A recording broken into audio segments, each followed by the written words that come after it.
All right, what's good, everybody? I'm back. I was just live a little while ago. Some of y'all might have got the notification. I had to end up cutting the stream because of the copyright thing. I've watched videos like that in the past, and the copyright issue wasn't there. Marley, hush. So at the end of the day, I think that they're catching on to it at the end of the day because you can choose whether your stuff gets copyright strict, does that type of stuff or not. And I think that what that really showed me is that they possibly knew that I or someone, such as me, would need that information and replay it for whatever reason. But I don't know. That's just speculation on that. But by the title, I wanted to get on here and talk about the fact of angel numbers and how they're being corrupted and have been corrupted. Very briefly, I'm not going to be on here long at all. This is going to be like a 5-minute video, really, or 10 minutes at the max. Um, but it's just come across my mind a lot of times because I've noticed how you can corrupt angel numbers and actually use them for an ill intent or for selfish intent. How so? First off, I want to let people know that you have to look around and think about the world from a natural perspective. You got to think about numbers and what people are considering numbers. When people are considering numbers, they're looking at like the numbers that's on my screen, like the zero that's up there, or the time that's counting, or their bank account.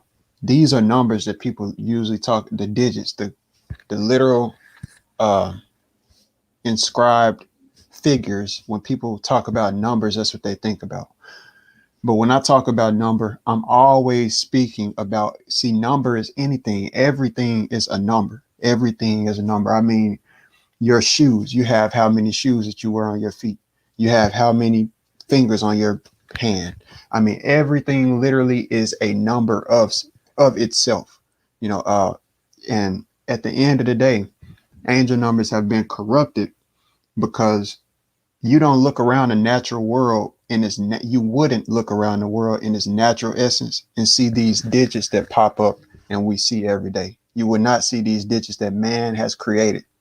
222, 333. You wouldn't see these things. So how will we see angel numbers without these numbers that man has created?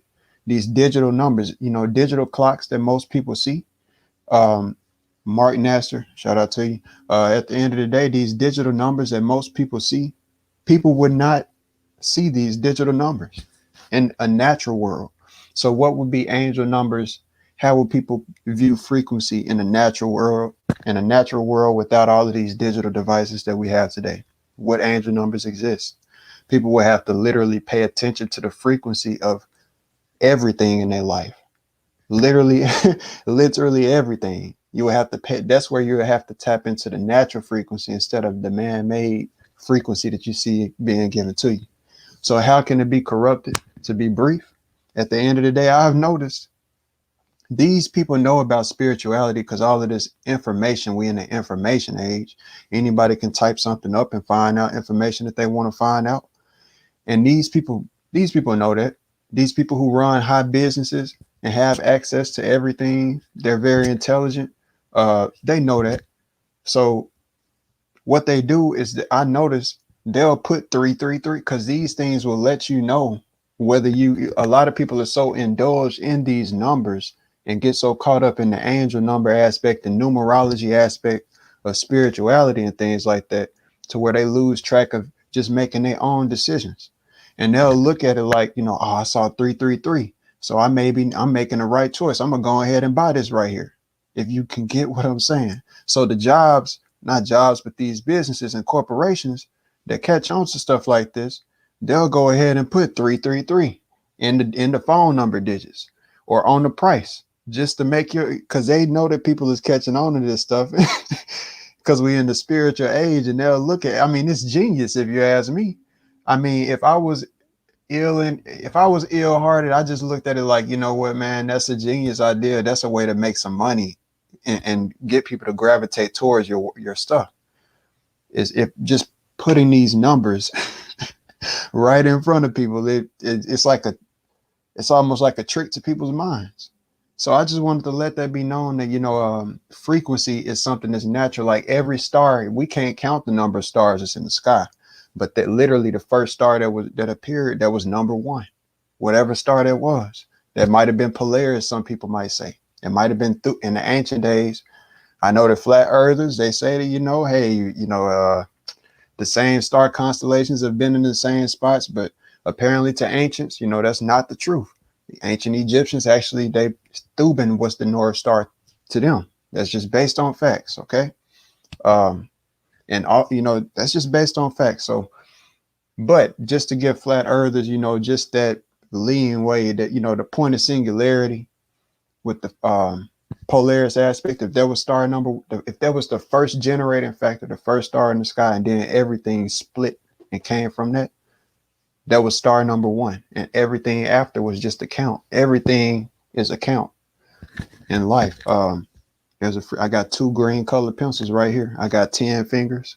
You know, literally everything. I don't have to go. I'm just giving simple, random examples, but literally everything. You got one bed in your room, but it's how many in your house? There's so many examples that one can use. Everything is number, and that's why I pay very close attention to it, but not just from a numerological, man-made number aspect. I pay attention to nature, and that's how I figured out what I figured out. That's why I put my stuff on the square with my work, because one is always going to be one. And I was showing that one square is one square. Actually showing the significance of zero within my work too. But beyond that, one square is always going to be one square. Two squares is always going to be two squares. Three squares is always going to be three. And that's what my work is showing and proving. And then splitting that polarity aspect, that's where the energy comes in. So like I said, this was going to be a very short video, but it got a lot of good information just within even 7 minutes of me talking. It's a new perspective that honestly I ain't never heard nobody put out on YouTube. So I just wanted to let that be known real quick. I wish I could have streamed because man, that NASCAR documentary that they just came out with, it ain't really a documentary. It's almost like just an update. It's really focusing on the sun star that I've been talking about. That's why I said I think that they copyright blocked this one so that people like me couldn't use a video or whatever, and I comprehend that. But definitely that should be looked into. And I'm gonna go ahead and let y'all go. That's to people who watch later. But Mark Nasser, I appreciate you staying through the full video, bro. Shout out to you, and stay safe. Peace out.